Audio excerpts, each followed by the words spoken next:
Hi everyone, I've got Matt here from Cookson First Aid, and we have arranged a first aid course and CPR course here from CMM with Cookson First Aid. So let's just talk to Matt. Well, hello, my name's Matt. I've worked at Cookson First Aid for just over a year now.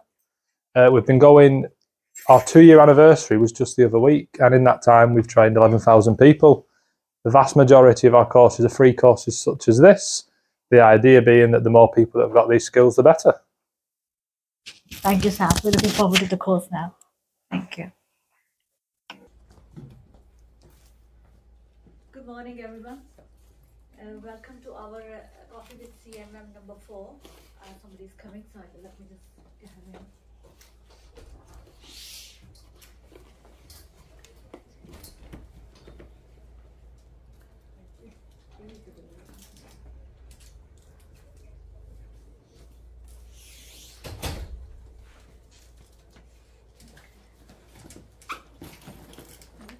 I'll probably wear black. Thank you.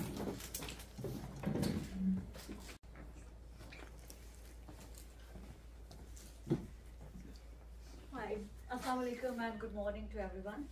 I would like to welcome you to our Coffee with CMM number 14 seminar.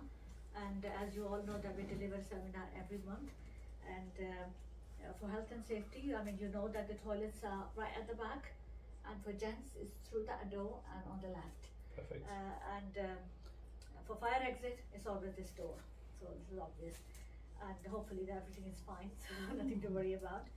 And that's it basically. I would like to introduce Matt from Cookson First Aid. They very kindly, they offered us to deliver this course, which is free of cost. And you will be getting certificates as well at the end of the course. They will be emailed to me and then I'll forward them to all of you. So over to Matt now. Lovely, yes. So all this is about, so this is just sort of the basic, it's the essentials, it's finding someone on the floor or seeing someone fall to the floor, it's knowing what to do. It's the stuff that you hope never have to do, but if this is real, you knowing what to do is what's going to make the difference. Unfortunately, if you are waiting for the ambulance and it is someone that's not breathing, it's quite a poor outcome for that person, where actually being able to get involved and do something at the time it happens is what makes the biggest difference. I think we've just got someone joining. I think so.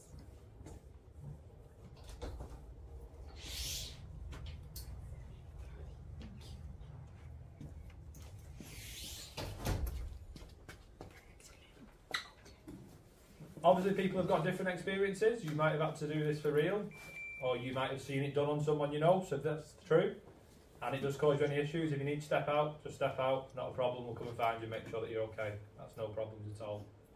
But any of you done any first aid before? I have done, but I forget everything. Just remember CPR, that's it. That's the important bit to Yeah, remember, so that's alright. That's the important bit. But there's a lot. Yeah. And this is what this is about, it's knowing when to do CPR and how to do it. Yeah. And then you might have spotted on the side of the building when you come in the yellow box, the defibrillator inside. A lot of people are actually quite scared of them. They don't know how they work, what they do, or how to get them. But they're actually really quite simple, they're really safe, and that's what works. Like I said, if you're waiting for the ambulance to get there, this person's just stopped breathing. Every minute that goes by without that defibrillator, their chance of survival goes down by 10%. The target time for the ambulance is 8 minutes, but it can be more. Sometimes it can be less. But 8 minutes for them to arrive, probably a minute for them to get in and get their equipment set up, you're probably talking a 10% chance of the person surviving. Whereas if something happened here now, knowing what to do, having that defibrillator just on the side of the building, we could have it on within 2 or 3 minutes, and now we're looking at 70–80% chance of survival. So just knowing what to do can make a big difference. From a legal perspective, you ever heard of the SURA Act? So part of it stemmed from what's happened in the arena bombings, and the idea behind it is it's giving people a bit of belief in themselves that if you are trying to help someone and you're doing what you genuinely think is the right thing to do legally, there's no responsibility on you. So someone can't turn around and go, you've done CPR and this has happened. No. You've seen someone that needs help, you've done what you can to the best of your ability to help them, so legally you are covered, and it's just giving people that bit of encouragement to actually get involved. What we're going to do can happen anywhere, doesn't matter where we are, doesn't matter what country we're in, who we're with, who it happens to. You can apply these skills to anyone, anywhere. Those that have done the first aid, Dr. ABC, ring any bells? Be a good refresher. And for those that haven't, it'll be a good learning experience. So, what it does, it gives you a step-by-step plan of exactly what to do, rather than going, oh, panic, because you've got this little step by step. You go, right, I need to do this, I need to do that. And mentally, it helps you quite a lot, because you're doing it in your head about realising, done this, I've done this, and it helps keep you calm, and it gets what needs to be done a lot quicker. Yeah, so it's Dr. ABC or DRABC. If you take anything away, remember that. And that will give you the step-by-step plan on what you need to do. So, starting with the D, the first thing is, you're the most important person in this situation. If you get hurt, you are no help to them. So you need to make sure there's no danger to you. If it is too dangerous, your job is to step back and get help. You don't have to be the hero. You want to keep yourself safe. You run in, you get hurt, then there's no one to help either of you. Whereas you've gone, no, this isn't safe, that's perfectly fine to just step back. Make that 999 call, tell them what's going on, and you're going to get the help coming and also keep yourself safe. So don't ever be afraid to think, this is too dangerous. If it is, step back, you don't have to get involved. But we're here, nice and safe, so we go on to the R, which is response. All I need to know is, can I wake you up? If I can wake you up, if you can talk to me, if you can move, even if you tell me to go away, you don't want my help, that's fine. I know that you're breathing because you're talking, you're moving. Because sometimes people have got this idea that, oh, they're on the floor, I need to run over, they're not breathing, I need to do CPR. We need to check first. And it also buys you a little bit of time to sort of work out what's going on. So your response, the way I do it, is just talk and tap. If you know the name, you can say the name. If you don't know, if you've never met them, you can just say, hello, are you okay? It's just talking to them and trying to get an answer. So I'm coming into them, hello, you okay? They're not answering me. That's the talk bit. There is a small chance that they could be deaf. Something has happened, they've become injured and they've lost their hearing.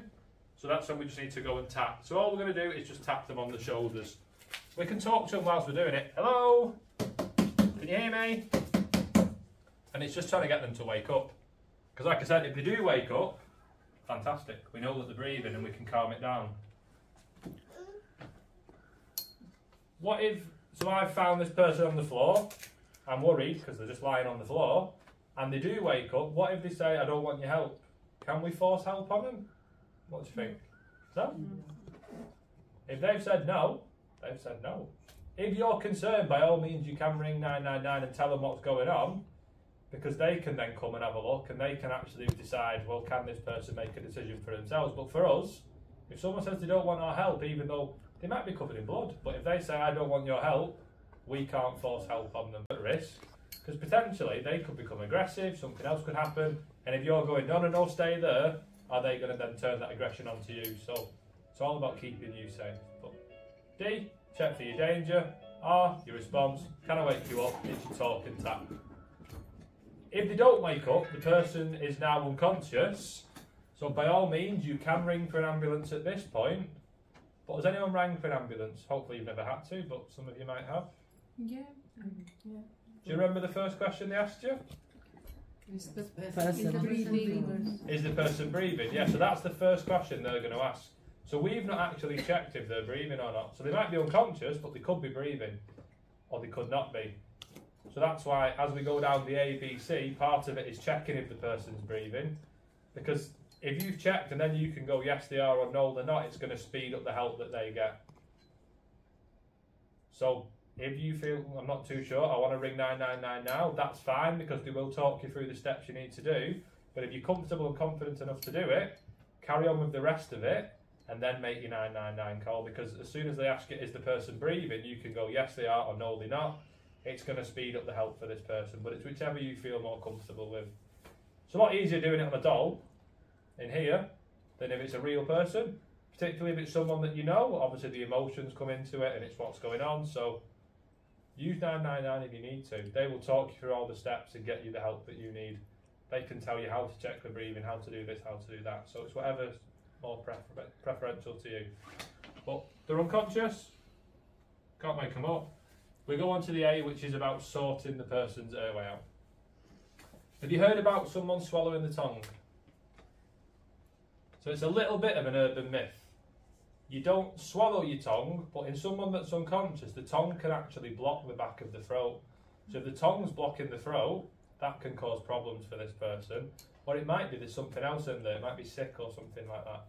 So we need to be able to actually make sure that their airway is okay, and it's knowing how to do it. So the way that we do it, it's called a head tilt chin lift. So 2 fingers under the chin, 2 or 3 fingers on the top of the head, and we're head tilt, tilting the head back, chin lift, and we're lifting the chin up. So what that's doing, if the tongue is on the back of the throat, it's actually moving it away. So now we've got that clear passage for the air to get in and out.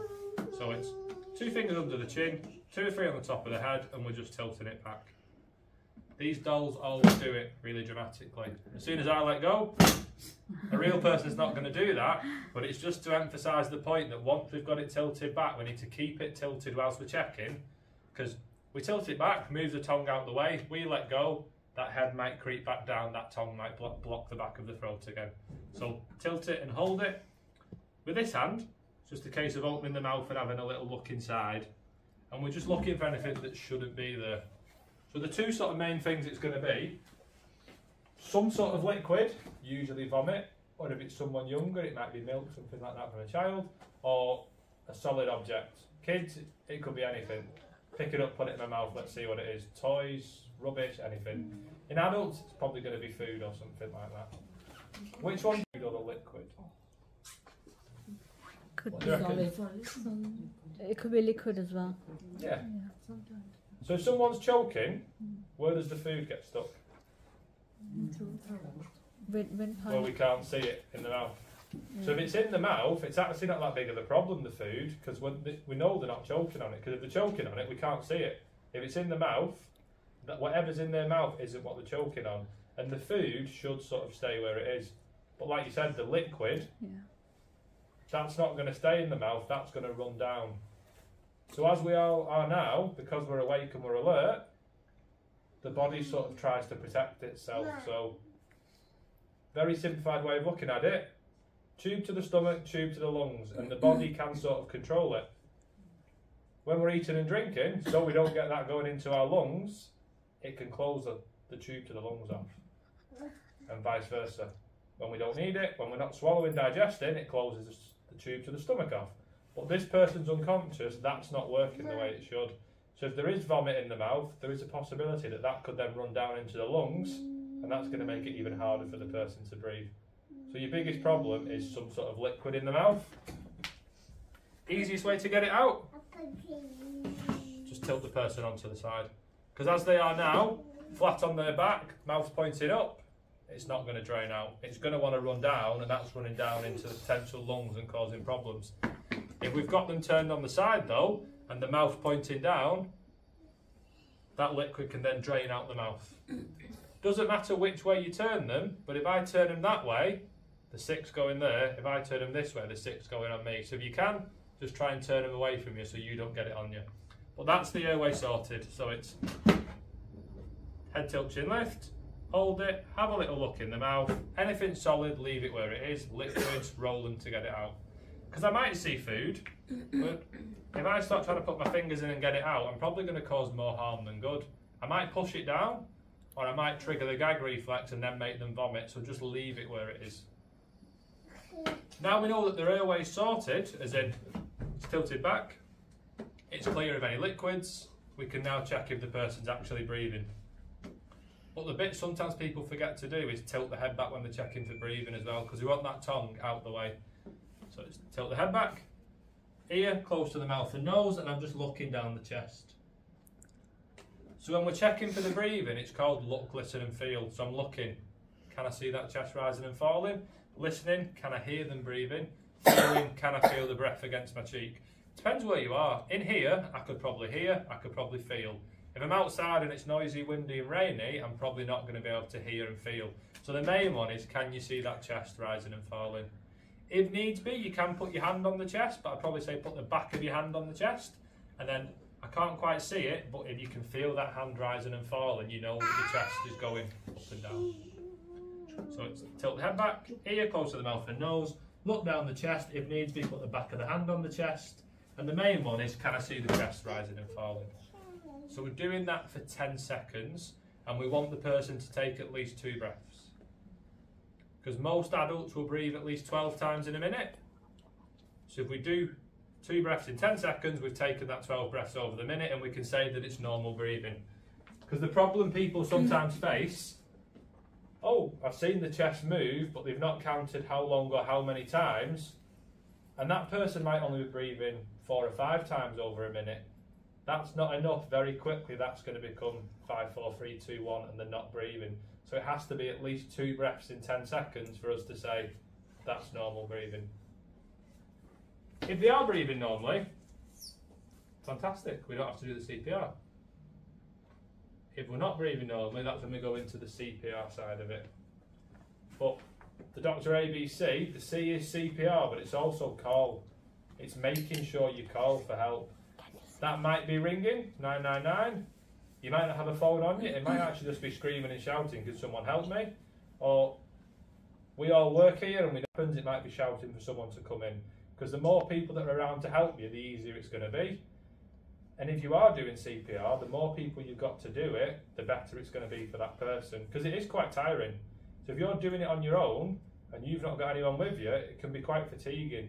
But if you've got people to swap out and intervene and help, 1 or 2 of you doing CPR, someone goes and gets the defibrillator, someone goes and meets the ambulance. It's just speeding up what needs to be done and trying to improve this being a successful outcome. So that's the Dr. ABC. Check for your dangers, your response, talk and tap, can I wake you up? A's your airway, tilt it back and hold it, have a look in the mouth. Any sort of liquid, roll them on the side, solids, just leave it where it is. B, you're breathing, but like I said, you need to tilt the head back when you're checking for the breathing. Look, listen and feel. The main one is, can you see that chest rising and falling?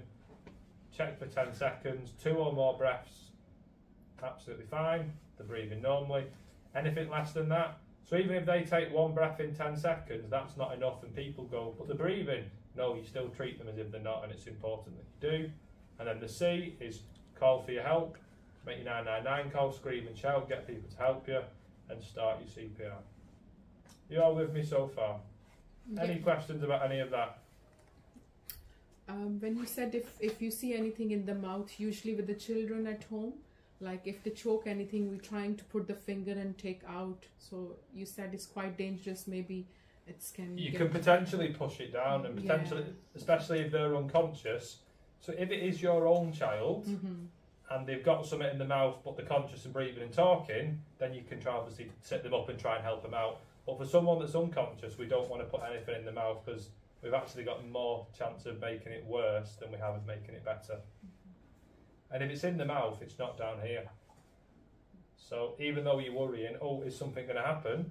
It's safer there than it is down there, and we could potentially push it down there, if that makes sense. Yeah, thank you. Any more questions about that bit of the Dr. ABC? All quite happy? Yeah. We've got 6 willing victims. So by all means, feel free, take a doll, get a bit of space, and just go through that Dr. ABC. It's just getting used to doing it, and that's called your primary survey. So yeah, come and grab a doll, and give it a go. Don't all move at once.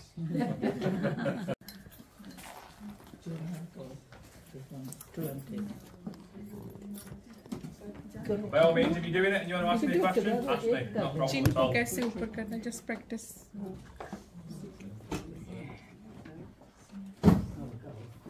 Probably won't do it on the day. Too scared? Yeah.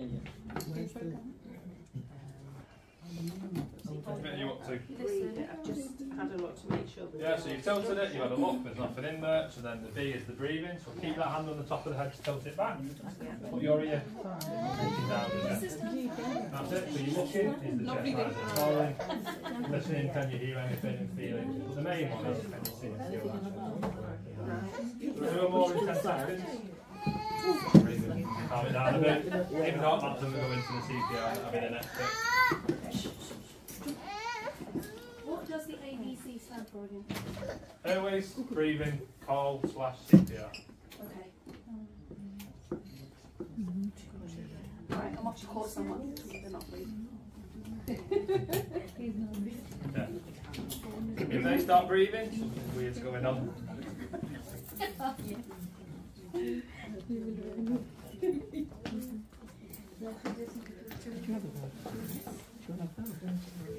So you tilted the head back, you have a little look in the mouth. If there was some liquid, you turn them. If not, we go on to our checking.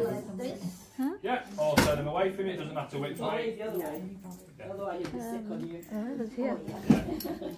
It's just turning them. So because the mouth's pointing down now, if there is sick or something, it's going to drain out. Because it's over here, it's not going on you. Yeah. And then when you're checking for your breathing, it's just tilt the head back again.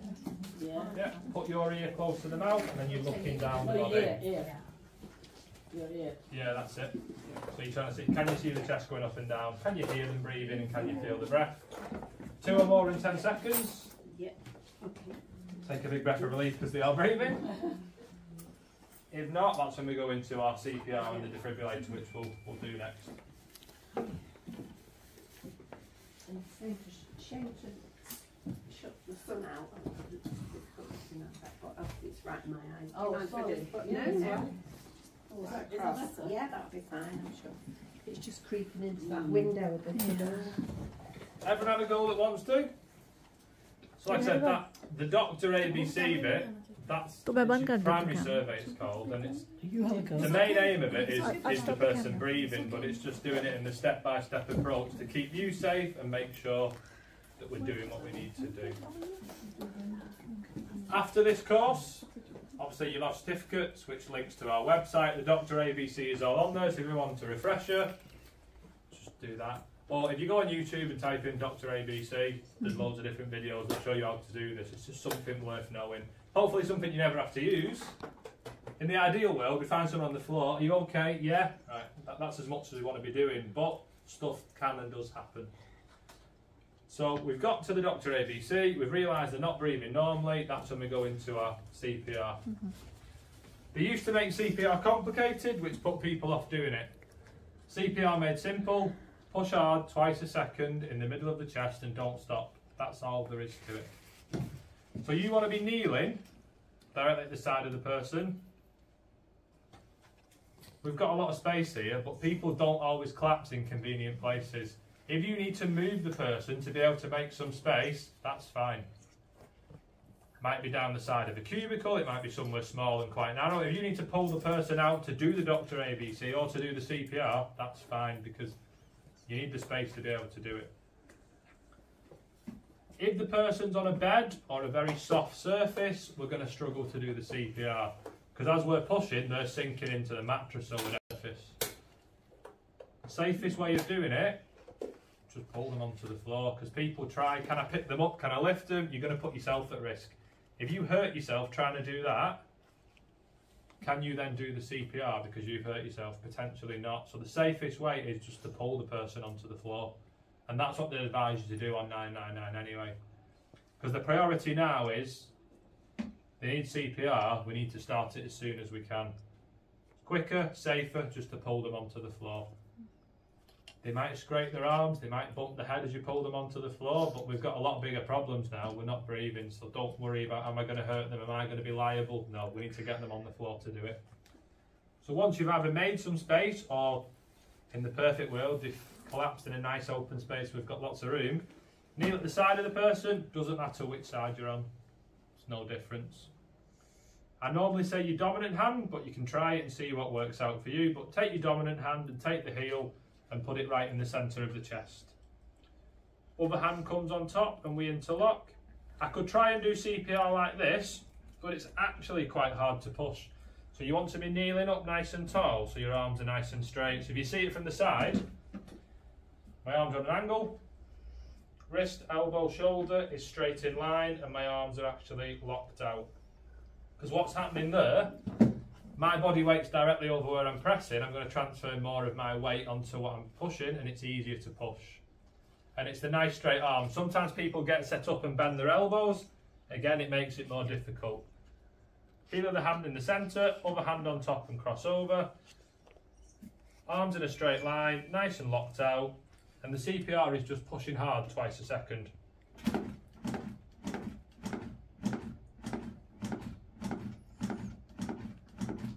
And we would just continue with that. In terms of how far we're pushing, it's about 1/3 of the depth of their chest. In an adult, 5 to 6 centimetres, 2–2.5 inches. But no one carries a ruler for the just in case to be able to measure it, and it's quite difficult to work out. Am I pushing hard enough? The key is just push as hard as you can. It looks, we're probably going to be hitting the depth that we need to hit. We don't want to take our hands off in between, so we're not lifting up, but we're not just keeping the chest pressed down. We need to let the chest return to its natural position. So in between presses, hands are coming back to the starting position without lifting off. And we just keep going twice a second, pushing hard in the centre of the chest. The medical programmes make it look incredibly easy. All your medical dramas, they just come in, do 30 seconds, the person sits up and they ask for a cup of tea and everything's okay. If you're doing this, it's going to be tiring, it's going to be hard work, and you are going to be doing it for quite some time until help arrives. But in a real scenario, your adrenaline is going to be sort of next level all the way up here, so you are going to find that you've got the strength and you can carry on without getting as tired as you think you would do. I've been doing this for a couple of minutes. Someone else is in the room, someone else comes in. Might make more sense to get them to take over, because they're going to be fresh, they're not going to be as tired, so they can keep up pushing harder and keeping up at the twice a second. When people start getting tired, naturally they're not pushing as hard and they slow down, and we're just trying to make this as efficient as possible. If someone walks in and they've never done CPR, oh, I've never done it, I can't help. Of course they can. You can teach them how to do it. Because you'll be doing it, go, come and kneel at the other side, get yourself ready, watch how I'm doing it, and just say, look where my hands are, look how my arms are, push hard twice a second. And if it helps the person, you can be counting for them, 1, 2, 1, 2, just to try and keep them on that 2 times a second. One of the other myths that the sort of medical programs tend to make people think of is CPR on its own works. Very, very few circumstances where just the CPR actually makes the person wake up and start breathing again. It's usually a combination of the CPR and the defibrillator. But what the CPR is doing is buying the person time. Because when we're doing CPR, we're pushing right in the centre of the chest. We're pushing the heart.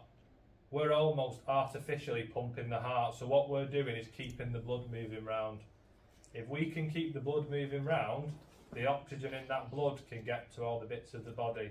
And the most important one that needs it is the brain. Because when the brain's been starved of oxygen for more than 3 minutes, it tends to irreparably die. And the longer that goes on, the more brain damage occurs.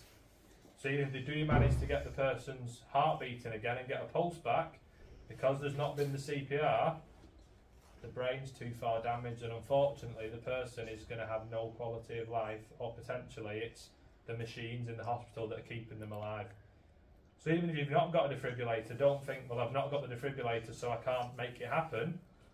Doing the CPR is doing something, and the sooner we can recognise that they're not breathing, sooner we can start the CPR and make the 999 call. All of them come together to increase the chance that potentially this person is going to be walking out of hospital. That all makes sense on the CPR side of it. Because they used to teach you to sort of try and find the angle and start measuring fingers up, and people were like, I can't find it, and do I go up, do I go down? So just keep it simple. In the middle, twice a second, keep going.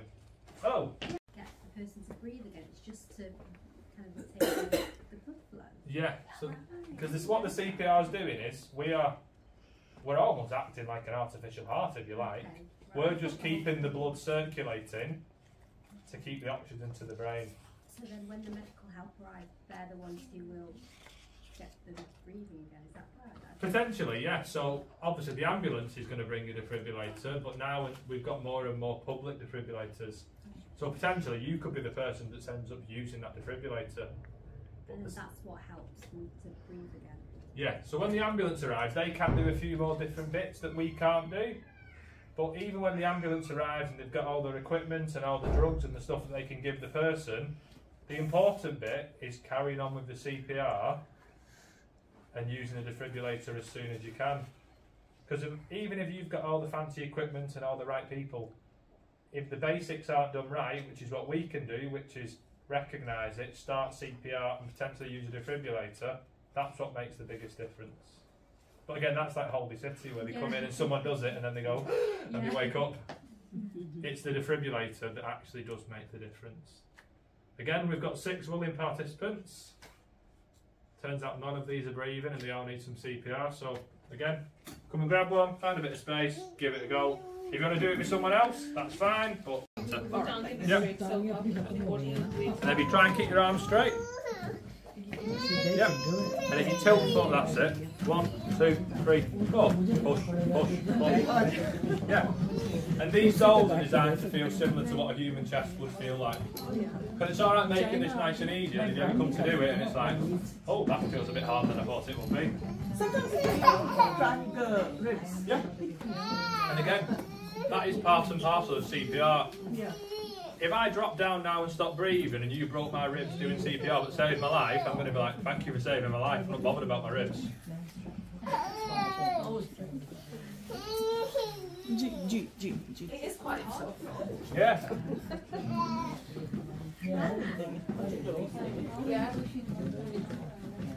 Sometimes people have a larger build, it's even harder to press because the size and build of them.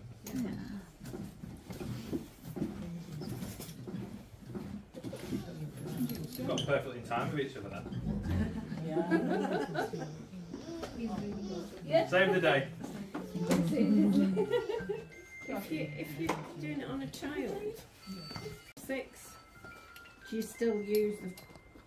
So, it's a little bit different, but the general idea isn't any different really. It's always going to be pushing the centre of the chest twice a second. So, infant, which is classed as under 12 months, but sometimes you get like 18-month-year-olds that are quite small. So I'd say if it looks like a baby, treat it like a baby. For them, exact same idea, but we can actually just use 2 fingers in the same space. Right. But if I'm trying to use 2 fingers and that chest isn't budging, then I'd do what I would do for a child and do the exact same thing but use 1 hand. Right. But then you sometimes get 14, 15-year-olds, they're like 6 foot and 16 stone. Yeah. So if I'm trying to do 1 hand, it might not work. So if you need to swap to 2 hands, that's absolutely fine. Even though there is these recommendations, it's no hard and fast rules. So with the child as well, you still go for like the 3rd? Yeah, 1/3 of the depth of the chest. In a child, it's about 4 to 5 centimetres, so it's not that much difference really. Right. But it's always going to be in the centre of the chest, twice a second, keep going. And it's the same idea again, we're just trying to keep the blood flowing so that if we get a defibrillator or when the defibrillator arrives, there's more chance of it working. Because actually the heart's just a muscle as well. So it sounds a bit silly, but we're actually pumping blood back to the heart. So if we're keeping blood back to the heart, we're keeping the heart oxygenated, so there's more chance of the defibrillator actually working as well. I can understand why it's easier when there's 2 of you or more. Yeah.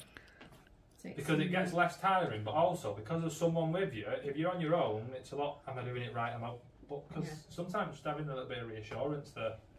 Yeah. And that's where 999 comes into it as well, so making that 999 call, they're going to give you the CPR instructions on the phone, so they're going to say, get the person on the floor, put 1 hand in the centre of the chest, place the other hand on top and push down twice a second, but they'll count on the phone with you as well, so they'll go 1, 2, 3, 4, so even though they're not in the same room as you, because you've got instructions to follow, it's easier to follow what you've been told to do.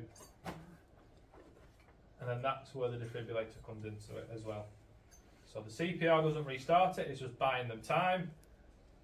When you ring 999 for someone that's not breathing, they're probably not going to ask you where you are straight away, and you're thinking, well, how can they help me if they don't know where I am? If you ring off a mobile, they can pretty accurately work out where you're ringing from the nearest 3 or 4 phone towers. So they've got a very good idea where you are. So help's on the way before you even give them your address. If it was sort of a large estate, they might then go, can you tell me the street when they get a bit closer? But if it was just this building and there's nothing around us for quite some distance, they'd know we're here and they'd come straight to here.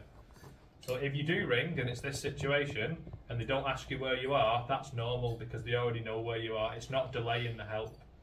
The important bit is them telling you to do the CPR to buy this person time until help can arrive. But because they know where you are, they also know where the nearest defibrillators are as well. So like the one on the side of this building, the yellow cabinet, the reason it's outside in that cabinet is because, I don't know, this place opens Monday to Friday, 9 till 5, whatever time it opens. If something happens at 2 o'clock in the morning, you'd have to break in to get it. Where because it's outside on the cabinet, it doesn't matter what day, what time, the people can access it, and that's why they do put them outside. The problem is though, there's some not so nice people in the world. So that's why the cabinets have to have a code, because people will try and vandalise them and steal them, and I don't know why they would, but that's just the way the world's going. The ambulance will give you the code to get into it. Right. So they'll tell you where to go, they'll tell you the code, and you can then go and get it.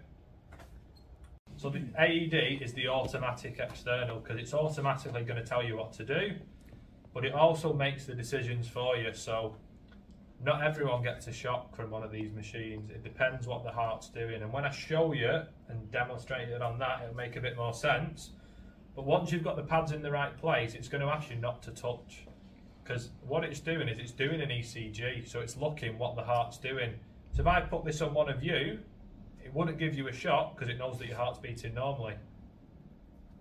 And sometimes people aren't breathing, but their heart's not quite in the right rhythm for it to be able to work. Because what it's looking for, that's a heart beating as it should.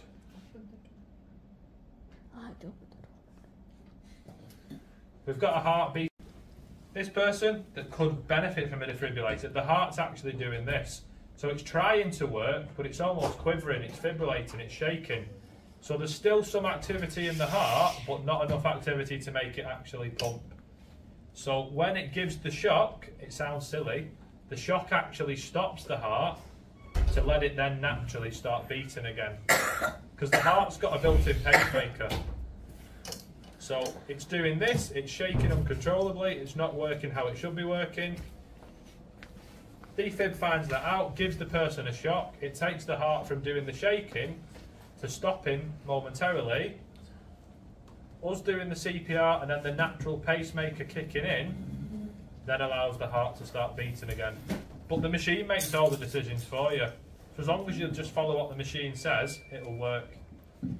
And I can press that shock button as many times as I want. Unless the machine wants me to give a shock, it's not going to give a shock. So you can't do any harm. They say the most harm you can do with it is if you drop it on them, and it's true. Does all the decisions. If the heart's beating normally, or they don't need a shock, the machine won't give it them. If they do, the machine will do it. It does all the thinking for you. Also comes with scissors and a razor. So inside this, or sometimes it's a pouch on the side, there's scissors and a razor. Because we actually need to put the pads onto burst skin. We've not got time to try and sit someone up and start taking jumpers and coats and shirts off. We just need to cut the clothing to put the pads on. And if someone's got a hairy chest, again, that might interfere with the pads sticking on. So if they have got a hairy chest, comes with a razor, you just shave the chest where you're going to put the pads.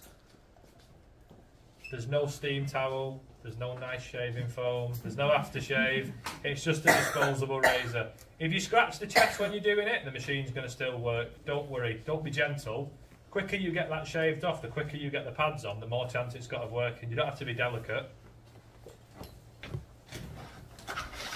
So, done my Dr. ABC, this person's not breathing, I've been doing CPR, I've asked someone who knows the code to get me that defibrillator and they've brought it me. As soon as I've got it, I'm just going to turn it on and listen to what it tells me to do. Begin by removing all clothing from the patient's chest. Cut clothing if needed. That's where the scissors come in. I can't be trying to sit them up and lift stuff off, I need to get it on as quick as I can. So cut the clothing down the centre. It opens like a flap. I can cover them up afterwards to keep the dignity, but I need to get the pads on. And take out white adhesive pads. Once you've got the chest, close cut, shaved if needs be, it says you need to get to them 2 pads. Tells me to When pull. the patient's chest is bare, Pull it. remove protective cover and take out white And I get my 2 pads. And like I said, these are just 2 stickers. It's actually printed on them exactly where to put them. And every machine, the pads always go in the same place. Top right of the person's chest and towards the left armpit around that area. So if I'm looking at the picture, it's showing me where to do it. Peel it off. Stick it on. Peel it off.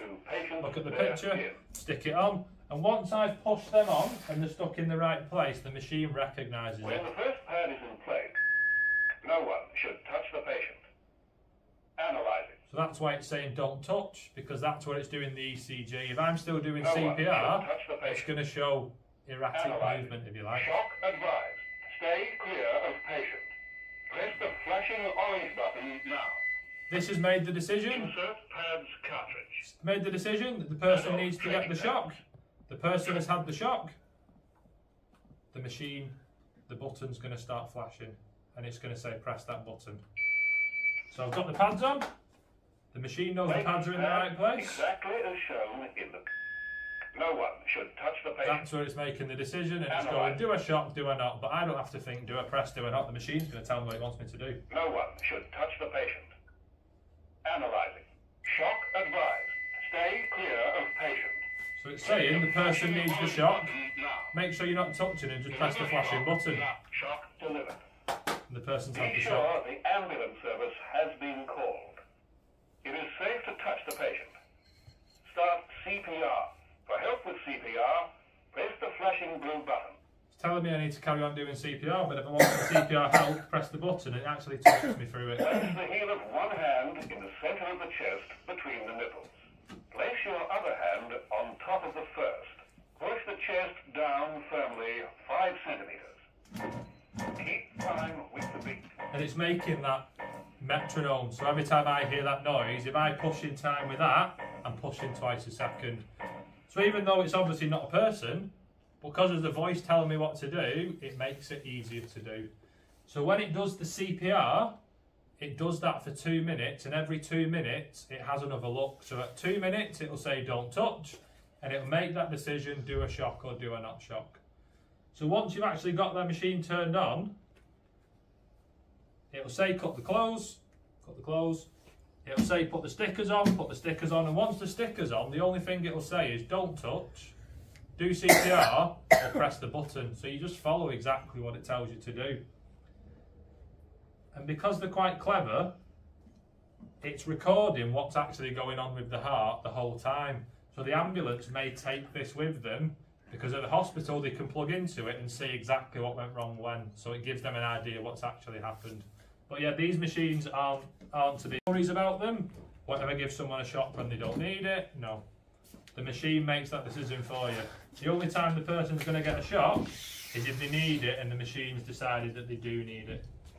Any questions about the defibrillator and how it works? Any worries that people had that they now realise isn't true?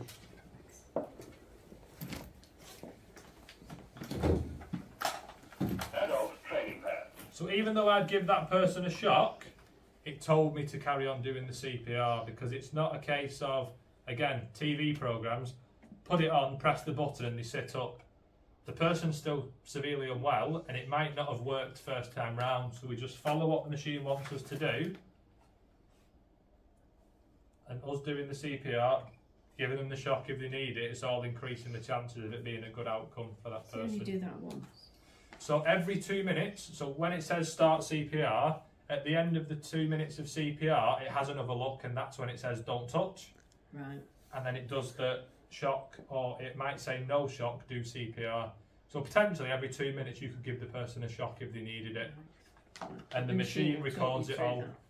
Because the ambulance might go, how many shocks did you give? And you're thinking, I don't even know my own name. But the machine will record it all, so it's all available on there. And that's why they're called automatic external defibs, because it does all the work for you. It just tells you push, press. Only thing a little bit different, you can use them on children, but obviously if it's a very small child, the stickers might be a bit too big. So for a child, one pad in the centre of the chest and the other pad in the same place at the back. Because as long as the heart's in between the two pads, that's all that really matters. So for really small children, one in the centre of the chest, one in the centre of the back, and it's going to work the exact same way. As long as the pad's touching bare skin, that's fine. The person might have jewellery on, that's fine. As long as the jewellery's not touching the pad, we don't need to worry about jewellery getting in the way. But yeah, that's the defibrillators. That's how easy they are to do. Don't be afraid of them. If you ever need to do it, it might be, I can't quite work out if they're breathing or not. If you put this machine on and it turns out that they are breathing, it's not going to give them a shock. You're not going to do them any harm. But if they weren't, it would. So don't be afraid of them. Any questions about any of that? The Dr. ABC, the CPR, the defib? Any at all? Anyone? In terms of this happening in the UK, so the out of hospital, so it could be here, home, anywhere in public, the people that we actually would try and resuscitate, because when the ambulance comes, they might decide that this person has been down for too long and they might decide it's not viable to resuscitate them. But the ones that we try and resuscitate, there's around 30,000 every year in the UK. What percentage do you think survive to have a good quality of life afterwards? Give you a clue, it's low. That'd be good. 20 would be good, but lower than that. 10, 15, 10. 5 to 6%. 5 to 6. Wow. Only and a lot of it So low. is because people don't know how to do CPR. They don't know how to use these defibrillators, and they're scared of doing something wrong. Where every time this happened, if people knew what to do, could do it, had a defibrillator nearby and could use it, we could probably increase that figure a lot. So people think, yeah, but I've rang the ambulance is going to come, so they're going to make the big difference. It's you that can make the biggest difference by being there when it happens and actually doing this.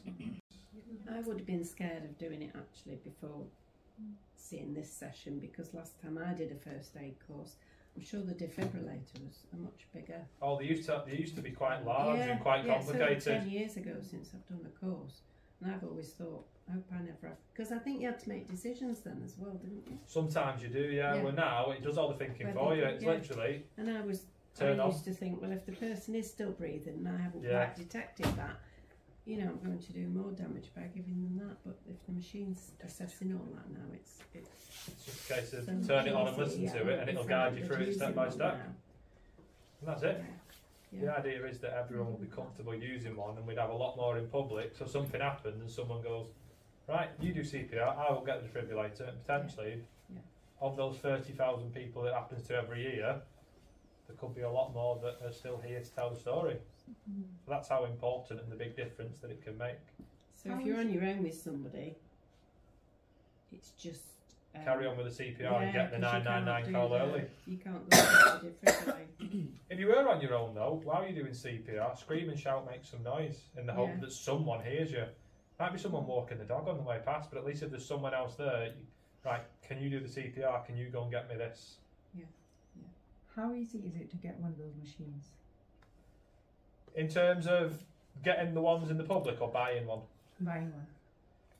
Go on the internet, there's about 50 websites. You can just put your card details in, they'll post it to you. You don't have to have any sort of licenses. Anyone can buy one now, which is good. Right. So this centre, obviously they've got one on the side, but if they didn't have one, and there was a committee and we went, right, we've got so much money, let's buy a defibrillator, couple of clicks online and it's here the next day. I was just on that point, because on my mum's street they've all put money together, and so she lives on a cul-de-sac, so they've all put money together. They've got a defibrillator now, and they've just kind of let the other roads know as well. So that, you know, if they did need it, it's quite a good thing. Quite a lot of housing estates are doing that now. And as long as it's registered with the ambulance service, then the ambulance know it's there. British Heart Foundation. Yeah. So and it was really easy to set up as well. You just have to nominate a house, and then luckily the lady who, she doesn't mind, she's just maintaining it, and then they've just put a, you know, just in case it needs maintenance or anything, they've just got like a little kitty throwing some money in, Excellent. That's a really good thing to do, you know, the community together. Because if they're registered with the ambulance service as well, they will help with maintaining it. So There's one on the end of the street. I'm guessing it's in one of the yellow boxes that people could get. Yeah. So it might be someone that lives 4 streets away that you don't know. They ring because husband, wife, whoever, right, someone go and get it. If it's then used, the ambulance will help replace the pads and stuff, so they'll help with the ongoing. So are these like rechargeable or battery operated? So the batteries, they've got batteries in them. Batteries are replaced, different machines, between 2 and 5 years the batteries will last. The pads expire because they've got like the gel adhesive and it dries out. But the pads last about 2 years. Okay. So pads are replaced every 2 years or after use. But if I've used it, I'd replace the pads, the battery's probably still okay. Right. And the machines test themselves every day or every week depending on which machine. Because there's no point having it and just going, well, it looks alright. If there's something wrong with it, different machines have got different ways. Sometimes they'll beep, sometimes like a red X will come on just to let you know that something needs changing. So they help maintain themselves as well. Right. Good. Anything else anyone wants to know? Anything else? Any question? All quite happy? Yeah. Well, hopefully you never have to use any of this. If you do, it's taking that Dr. ABC away from it. If you're ever not sure of the breathing normally, treat them as if they're not.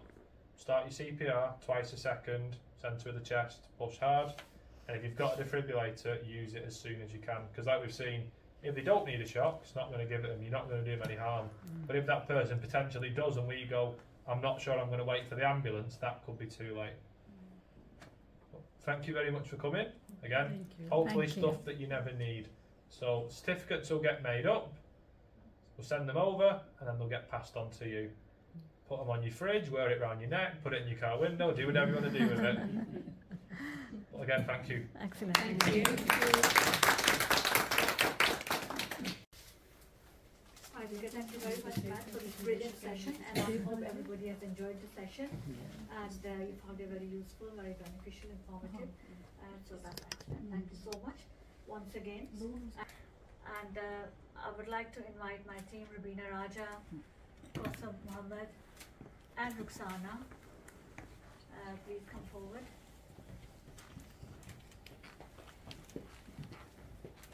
And let's present some flowers for you. Well, thank you very much. Thank you. Thank you.